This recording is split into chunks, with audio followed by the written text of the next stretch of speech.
Assalamualaikum warahmatullahi wabarakatuh.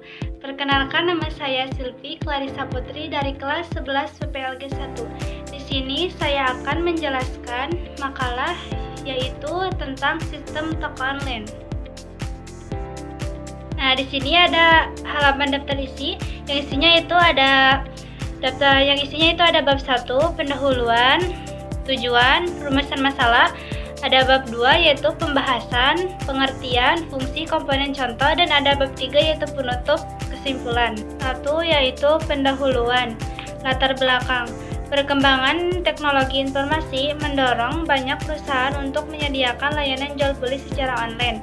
Sistem toko online dibutuhkan untuk mempermudah pelanggan melihat produk, melakukan pemesanan, serta pembayaran cepat dan efisien. Tujuan yaitu 1. Menjelaskan proses bisnis toko online, 2. Membuat rancang sistem menggunakan flowchart, DFD, use case diagram, activity, dan cost diagram, menganalisis cara kerja sistem secara visual dan terstruktur. Misal masalah yaitu bagaimana alur proses bisnis toko online digambarkan dengan melalui flowchart, bagaimana aliran data digambarkan menggunakan data flowchart, bagaimana aktivitas pemesanan digambarkan dengan activity diagram, bagaimana struktur kelas sistem digambarkan dengan kelas diagram. Bab 2 pembahasan, pengertian. Flowchart adalah sebuah diagram yang digunakan untuk menggambarkan alur atau langkah-langkah dari suatu proses secara visual menggunakan simbol-simbol tertentu. Data flow diagram itu adalah diagram yang menggambarkan alur data pada suatu sistem mulai dari masuk, diproses hingga keluar. Use case diagram yaitu adalah diagram UML yang menunjukkan interaksi antara aktor dan sistem melalui fungsi-fungsi use case yang tersedia. Activity diagram adalah UML yang menggambarkan aktivit atau proses bisnis dalam sistem dari awal hingga akhir. Kelas diagram adalah diagram UML yang menggambarkan struktur data meliputi kelas, atribut, operasi atau metode, dan relasi antar kelas. Fungsi yaitu flowchart. 1. Memvisualisasikan alur kerja, menyederhanakan proses, membantu analisis sistem menjadi pedoman. Data flow diagram. 1. Menjelaskan alur data dalam sistem, memudahkan analisis sistem, menggambarkan hubungan antar proses, menentukan kebutuhan data. Use case, mengidentifikasi interaksi antara pengguna aktor dan sistem, mengidentifikasi kebutuhan fungsional sistem, menjadi dasar dalam pengembangan sistem, mempermudah komunikasi antar user dan developer. Activity diagram. 1. Menggambarkan alur aktivitas atau langkah-langkah suatu proses.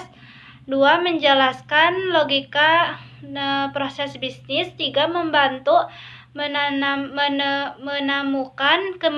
kesalahan potlet proses. 4. Memvisualisasi alur kerja secara detail. Kelas diagram. 1. Menjelaskan struktur data atau objek dalam sistem. 2. Menunjukkan hubungan antar kelas. 3. Menjadi dasar pembuatan database dalam coding OOP. 4. Membantu perancangan sistem yang kompleks. Selanjutnya, komponen flowchart. 1.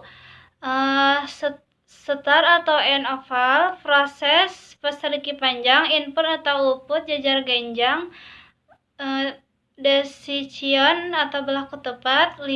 Arrow atau arah alur, DFD. 1. Entity, pihak luar, pelanggan, admin. 2. Proses pengolahan data. 3. Data store, penyimpanan data. 4. Data flow, alur data. Use case diagram. 1. Aktor atau pengguna sistem, use case atau fungsi sistem, boundary atau batas sistem. Dan 4. Relationship atau hubungan aktor use case. Activity diagram. 1.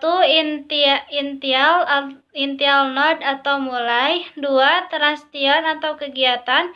3. Decision atau perjabangan. 4. Final node atau akhir. 5. Flow arrow atau alur. Kelas diagram. Kelas atau nama kelas. 2. Attributes atau atribut data.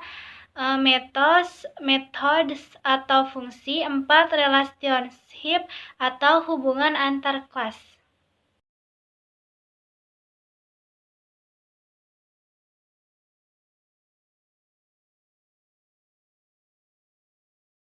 Kesimpulan, perancangan sistem toko online menggunakan flowchart DFD, use case diagram, activity diagram, dan class diagram membantu membuat sistem lebih jelas dan terstruktur.